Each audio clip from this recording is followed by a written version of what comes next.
Oromo Voice Radio English program. Oromo Voice Radio is broadcasting to Oromia at 16-meter band or 17,850 kilohertz or on oromovoice.org website. OVR broadcasts Oromia Insight program every Monday for 15 minutes at 7:15 p.m. Oromia local time. Welcome to Oromia Insight program.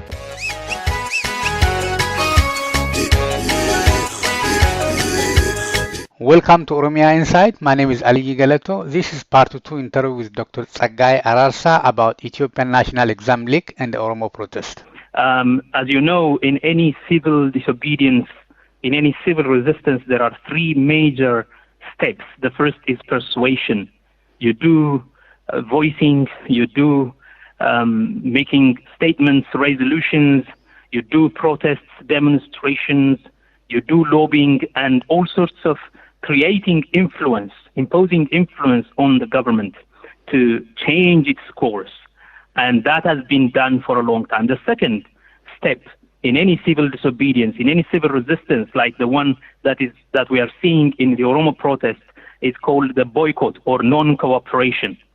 Non-cooperation happens in the form of boycotts, strikes, picketing, and so on and so forth, industrial action, and so on and so forth. One of the options at the moment was, in fact, one of the things the Oromo protest has been considering is that the Oromo students boycott the exam.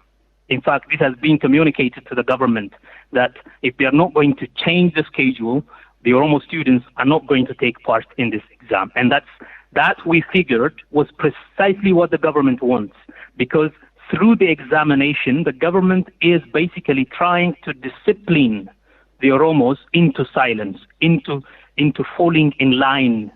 And the exam is now becoming another tool in the hands of the government to politically discipline students. And in a way, because of the exam, they will be behaving, they will be quiet, they will be studying, they will be preparing, they will be all that. But apart from that, the government also wants to fail these students. It was an act of punishing them for their protests.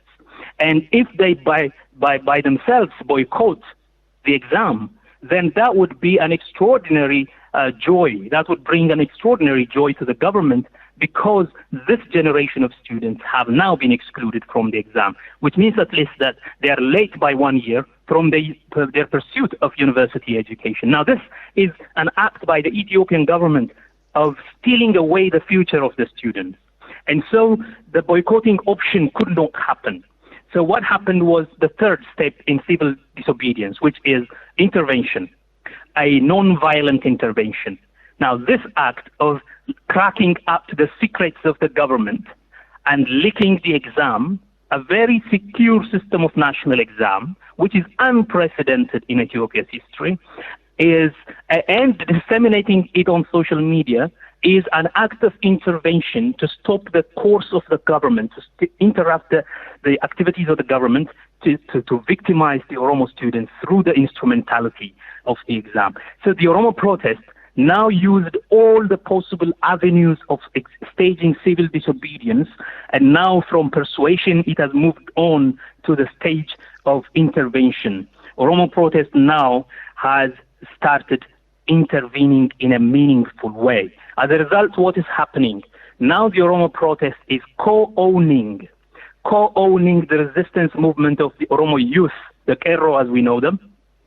And in fact, it is also co-owning decision-making in the country.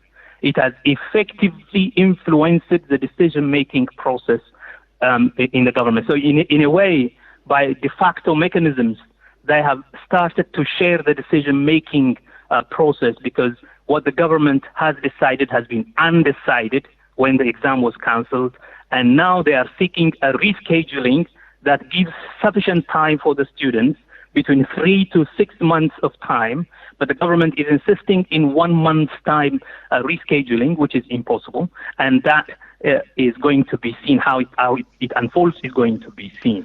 Now, so in the context of the Oromo protest, this is a powerful moment, because the exam leak is an expression of the Oromo protest, the motto of the Oromo protest, which is saying no. It is saying no to the unjust exam arrangement.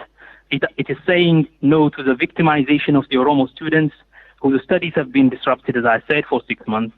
It's a way of resisting the state's act of using exams as a tool of disciplining students and terrorizing them into submission and silence by stealing away, by threatening to steal away their futures through which would come through education. How did it impact the regime in the wider country? Has it given the Oromo process new dimension in your view? Yes, absolutely.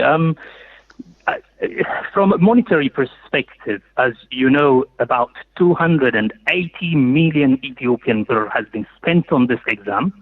We're supposed to be staging 800 exam sites, and this expense has just gone down the drain.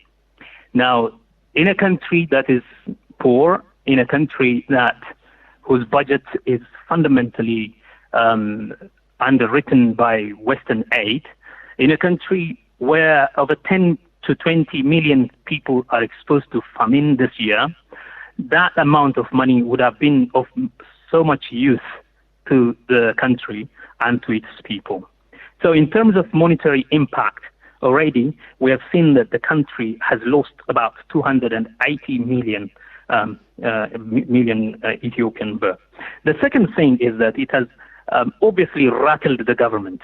The regime has now been completely rattled, and it is the exam leak fiasco has sent the regime into acts of, as I said, denial at first, admission later, apology following that, then cancellation and rescheduling, and committing another mistake by rescheduling it in such a way that it falls on a holiday, and so on and so forth. And then they started to do insinuations, have a lot of moralizing talk that this is not a moral act to do, this is an act of terrorizing. They started to talk about criminalizing it and looking at it as a theft. So it has rattled the regime, it has incurred a lot of cost on the country, and the protest also has now knocked upon the door of every single Ethiopian. Because one of the demands of the Oromo protest was, let's be heard. We want to be listened to. We want to have a hearing. We want our voices to be heard, both by the regime and by the wider country, which could not understand the Oromo situation. Now the fact that this has affected every single household in the country has therefore brought the issue of the Oromo protest into every house. As a result now, the protest is going to take a more national dimension. In fact, immediately after the cancellation of the examination, what has started is the national dialogue on the morality and legality of leaking exams. Now, many non-Oromo students have been affected by this, and they were completely taken by surprise. They were shocked and confused.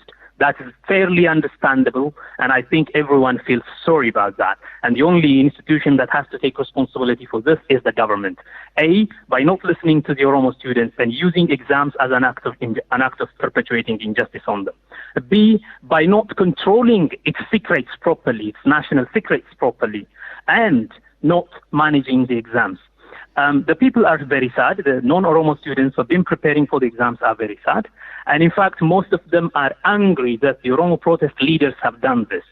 But I think they need also to understand that at least they have the chance of taking it again. And at least they have the chance to study for more months now, alongside the Oromo students.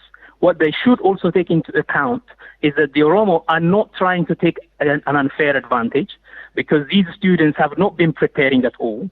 Now, if there is more time given to everyone, then the Oromo students will prepare for some time, and the other students will prepare even for a longer time. So that's what it will be. So the non-Oromo students who have experienced some shock and inconvenience should only gratify themselves, console themselves by noticing that at least they can take the exam again, and they have some time for which to prepare even longer. So this has really impacted the country, and it has made the Oromo protest enter a new phase, and the protest has now taken a countrywide dimension, as I said. Now the Oromo protest is a co-owner of the Qeerroo movement at home. It's taking co-responsibility with the regime in setting the agenda in the country and political agenda in the country and in influencing decisions. It is already negotiating the Oromo space in the empire in a very, very new way. What it is actually saying is we, as part of that country, have a voice and should have a hearing and should set the tone for decision making. Or at least we should not be neglected. We should not be oppressed first and neglected by bureaucratic decision making machinery that actually is being used and deployed to inflict further injustice and pain upon us. So that is what's happening. And in this sense, the Oromo protest has now gained a new ground, has gone into a new phase, and only heavens know now what the next phase would be. What if the government doesn't change this now rescheduled program of exam after a month? What would the Oromo protest do to twist the arms of the government? That is a question yet to be seen by all of us. There is a new discussion emerging in Ethiopian political circle about the morality and legality of the leak.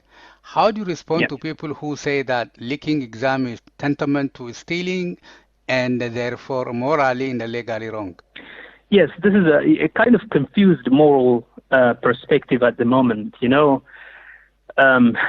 in that country, killing of the Oromo students is unjust. And most of the people who today come out and criticize us for doing this exam leaking have been silent about that. And in a way that is symptomatic of the uneven relationship in that country and uneven relationship that different sectors of society have vis-a-vis their government. Now, the fact that the leak and the consequent cancellation has inconvenienced the non-Oromo students have really outraged non-Oromo political elite. And they are saying now this is immoral, this is illegal. Now, I need to clearly say that this is exam leaking. It's not exam stealing.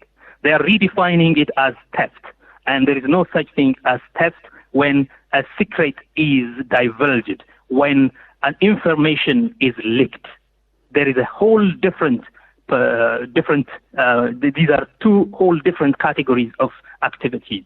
Now, if you say they are theft, for example, theft in Ethiopian law, according to the penal code, is abstraction or taking away of another person's property to make it with the intent of making it one's own or bringing advantage to oneself or another person. It is a property offense. In this process, when you leak an exam, you do not take away a property. Exam is not a property, number one. Number two, the act of leaking is not the act of stealing. The act of leaking is, in this context, a political act. It is a political act. It's not a criminal act. And so the Oromo protest, by in fact disseminating this leaked information, leaked exams, is trying to inject a new moral sense into the country's ways of doing things. It is I assume that it is a remoralizing act. It is it's remoralizing an immoral politics, actually. It is an act of civil disobedience. As I said, it is an intervention. It's a form of intervention. It is not a trivialization of the what is actually, a normal educational process. And many people say it is a crime on education. No, it is not, because this is only stopping the process, not the education, not the substance. Nobody is being harmed, by the way. In fact, it's only the Oromo trying to bide their time, and nobody is, experiencing any harm, except, of course, the regime that spent some money. This interview will continue next week.